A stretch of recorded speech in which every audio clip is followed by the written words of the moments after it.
So many of you probably don't know this, but Jeff has never been interviewed on this conference before. Any conference I've done. Or any conference. So I'm going to ask him a couple of questions and see what his answers are and what hell he's wrath upon us all. So some tipping, toeing to the couch music, please. Ask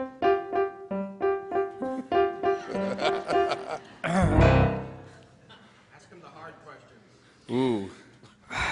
Well, actually, you know what? Before I begin, you may not know this as well, but Jeff isn't really here. He's actually doing a deal in Israel right now. This is really a hologram of him. So people who follow me on Twitter probably know that I tweet obsessively about music, and I love music, and I'm in the music industry for almost 2 decades, and people who probably know you know that you are a huge music fan as well. And people who follow me, one thing that Twitter has shown me is that the advice that I give out to bands isn't really only about bands and the music industry. There's things that any industry can learn from. This year is a very important year in the music industry because this is the first year that digital music will overtake physical music in terms of sales. And one of the interesting things is that sometimes you have to look outside your own industry for the changes to be made. Nobody's really looking at the music industry to make the changes, like Napster came from the tech side. And you come from the tech side as well. So why is that? Why is that the tech people are the ones that are running the music industry? Well, I think they got disrupted. I mean, you know, us tech people look for opportunities to disrupt things, at least some of us do. And disruption doesn't have to be a negative. Typically it's a positive. It's also because some people just think differently. And when you're too close to a situation, you're bound to be disrupted by change. And then you have the politics, because some people see the future and they realize they're out of business in 10 or 15 years, but they want to make the most of the next 10 or 15 years. And they know that in some cases they want to get to retirement without having to deal with the digital stuff. And you know, I've been involved on and off with music my entire life, from being a DJ as a teenager. I'm a maker of mixtapes when I was younger, because, you know, what's the best way to show affection to someone you're trying to get to know is share your music with them. But I didn't do playlists. I actually spent 7 hours mixing down a 90-minute cassette tape to give to a girl. Unfortunately, never had that second date. But the experience of at least getting to get to inside that music, and then DJing was fun, but because I didn't have too many friends, and I really didn't go to parties. But when I would be invited to DJ parties and be paid for the parties, to go to the parties I wasn't invited to, that was fun.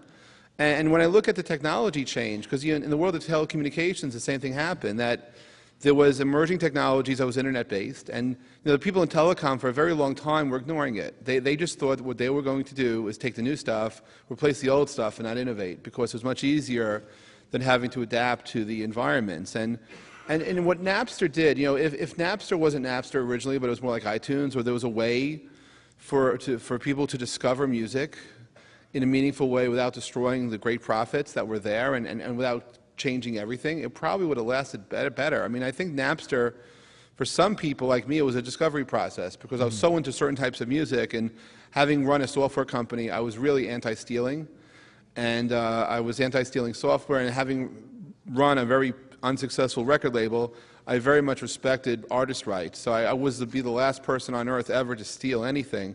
But as a discovery process, I thought it was really cool that the one thing I was good for is bootlegs. Like, I still remember when I had my first time on the internet, I downloaded a Bruce Springsteen bootleg. It took 3 hours and 34 minutes from an FTP site in Germany. 3 hours and 34 minutes for a song you could download now in seconds. And that was just the introduction to, like, Born in the USA. It was just, but it was fun because it was bootleggy. And I had back then I used to have to exchange cassette tapes, if not that. But to answer your question about disruption, right?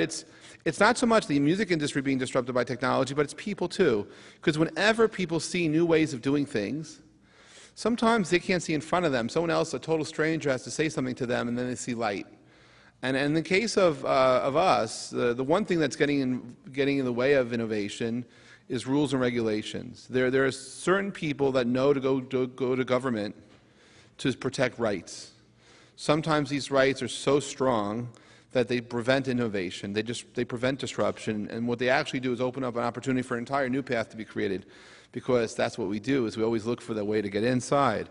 So I do think there is a new breed of people who are in the music industry who's struggling every day to figure out what do we do. Because I'll tell you, my friends in the industry would tell me that there never would be another Tom Petty. There never would be artists out there that people would spend years and years investing in to get to that great third album. where they have great, because right now it's like if you don't make it fast, you're out. And there's no reason to invest in these people like they used to because it just the world changed. But I think that music is the soundtrack of our lives. Yeah, I think that the world will not allow that to happen, and that even though we don't know what's going on, personally I think we need to have a new type of, and I think this, if we can actually get a meeting together with the music industry and the recording industry and the, call it the satellite/radio station industry, not just Clear Channel but everybody, I think we need a new type of, a new type of royalty, because we need a digital royalty.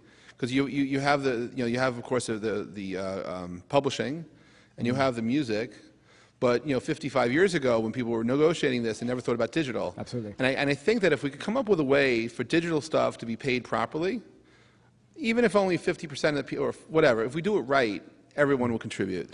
It's an amazing oxymoron where in order to grow, you have to give up control. Which, well, now artists don't mind that so much, but in a top-down business, it's so that disruption is going to be upon us for a long time. And I think Spotify and things like that scare the crap out of certain music industry execs, even though it offers the listeners the very first time, again, to have lots and lots of music. But if you're running an indie record label right now, even if you have the #1 artist for today, it doesn't mean you have a great future. And then unless you find ways in digital in order to leverage that and get it through these 360 deals that do things you never thought about before possible, it's hard. Yeah. It's amazing in going to the 140 conference and meeting a whole bunch of people that I've never met before and seeing what their past was like and how their relationships grown. It's amazing that social media in general and in the music industry has been created by non-social people for the most part of it. You mean we're introverts? A little bit. You think so? I don't know. Maybe. But like music, some of the greatest music that has ever been created, thinking of Nick Drake, the Pink Floyd, or even Bon Iver to a certain extent, they create the music by themselves, but yet they still need the audience. They still need to pump it out there and push it out there like we all do with Twitter and Facebook in order to help achieve what we want to achieve. Like, it's amazing that way. Well, I think also what we have is discovery. It's sort of like, some people tweet for attention. Other people are they realize something about themselves and they're sharing a moment. And other people are creating channels and platforms for themselves to do many things. Certain artists blow the opportunity. Too often do I see in the music industry, or almost any industry, where people are broadcasting. All they're doing all day long is they go on Twitter and they say stuff. They don't listen to what anyone else has to say. And, I believe in listening, connecting, sharing, engaging. And I think, well, people here would argue with me, even it's not that because I believe in conversations. And I don't care if you have 15 million followers, 47 million followers, you have 2 followers. But if you want to actually touch someone, you want to connect with them, you engage in conversation. Deepak Chopra, he responds to my tweets, and he's really kind. And but I must say, whenever a music artist responds to my tweets, and we have a public, it's just an acknowledgement. It's sort of like going to a concert and saying hi. Absolutely. And it's like, but doing it publicly, that's sort of what hooked me, and what hooked my kids actually, because they joined Twitter. One joined Twitter right before Oprah was on Twitter, the one after, and for them it was a hip hop community, and just be able to do a shout out to one artist and then randomly getting that's like so cool, because it's an acknowledgement we never could do before. Retweets are their new autographs. I think Instagrams with the artist is a new, but yes, but it's cool though. But there's a connectedness. But from the fan perspective, right? Sure. Like that's all you're looking for. You're just looking for some acknowledgement, not of your existence, but No, in my case, my existence. Mine too. You know what? When a couple of artists reached out to me, and I still get starstruck by people, but Cameron Crowe, where he wrote something to me, it was like, oh my God, that's Cameron Crowe. And we all get that. No, so I have a boy crush on Cameron Crowe. I always did, ever since before I was famous. I have to admit. You can totally tweet that. And at Cameron Crowe. It's true, but I'll tell you, my one rebuttal was the year that Jan Wenner got inducted into the Rock and Roll Hall of Fame. I used to be a patron of the Rock and Roll Hall of Fame, and sure enough, I go to the dinner, and there were 2 people. My table was being filled, and his table was being filled with his wife. And I had my little camera with me, and I so wanted to have a photo with me and Cameron Crowe, because I thought that was so cool. But how do we ask Nancy Wilson to take a photo of me and her husband? I just couldn't. So instead, the photo I have is the 2 of them smiling.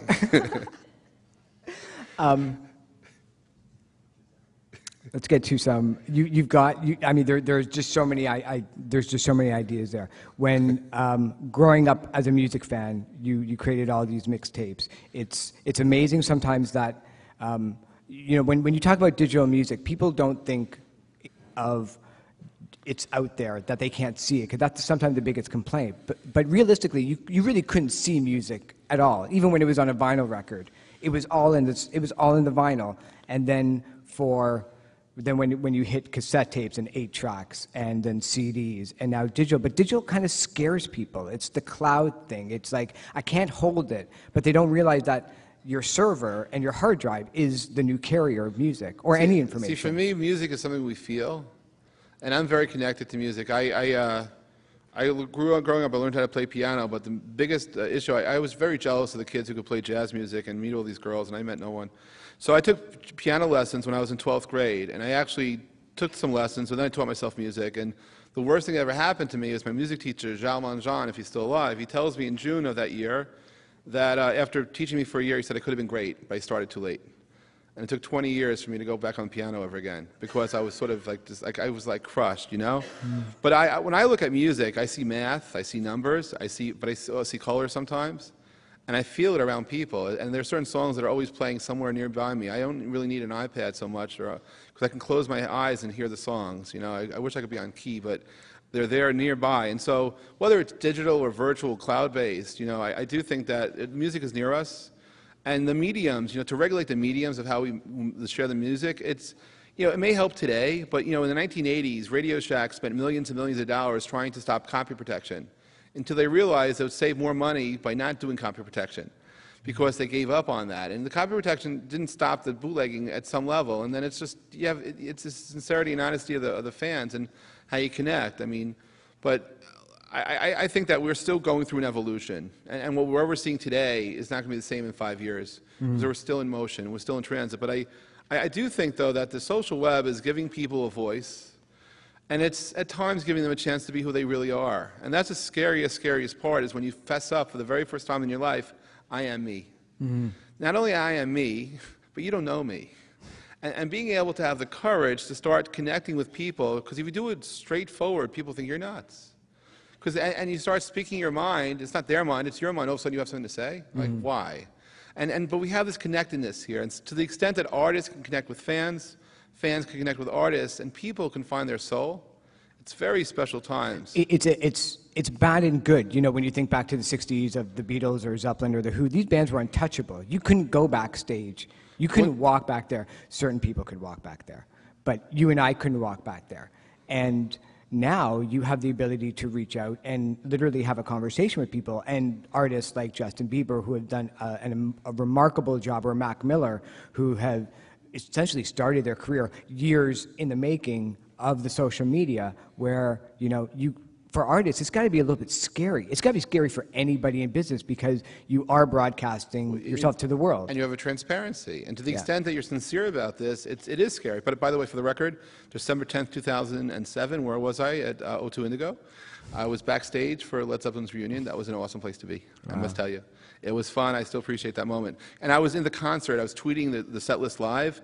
And I was Did people boo you? Like, did people get mad? No, but they didn't have no idea what I was doing. And then I was randomly calling people with my phone book saying, this is crazy.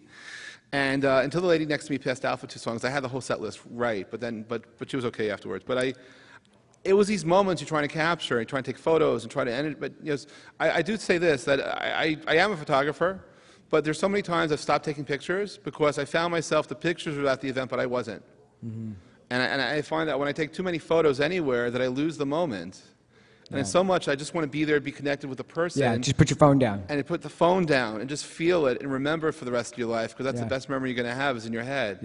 Yeah, absolutely. So we've got about 40 seconds left. You want to do some rapid fire questions? Sure, go ahead. All right, greatest album of all time in your eyes? Greatest what? Greatest album of all time. Oh, my God. Oh, you know, it changes. It really does. I have a great appreciation with Dylan. I have a great appreciation for Highway 61 Revisited. I have but I have also a great appreciation for others too. But I would say, for me, it's Dylan, it's Zeppelin. I also go with early Bruce Springsteen. I'll do early Billy Joel, and really the first time anyone ever got acknowledged publicly. That's a special moment for them. Yeah, absolutely. If you were going to go out on tour, what would be the most extravagant item on your rider? Ooh, purple M&Ms. Now, is that just because you like it, or like Van Halen, you just wanted to make sure that the actual people read the whole rider through to make things were correct? I want to have them in my dressing room to share with the world. Awesome. What are you listening to now? Well, right now, yesterday. Right now, nothing. But Right now, nothing. Today, the last few times I've been in the car, I've been listening to Dylan. I've been listening to early stuff and realizing what an amazing man he is. And the styles of music that he transcended, and his influences besides Tom Petty. You know, I was listening to Train, I was listening to some music, and I realized, wait, I heard that 35 years ago, because this was really a Dylan creation. And for me, I get connected with the words. You know, there's certain, like Hallelujah from Leonard Cohen. I mean, there's certain haunting sounds in my head. I love the nonlinear songwriting of Adam Duritz and the Counting Crows. I mean, there's certain songs that are just there for me, and that's a beautiful thing about music. It's there for you too. It's there for everybody. It's not. There are no barriers. yeah, absolutely. And it'll always take you back. Yes, it does. To where it is. To where it was. So yes. we should probably head on backstage. We should go. All right, guys. Thank you. Thank you very much. Thanks for watching.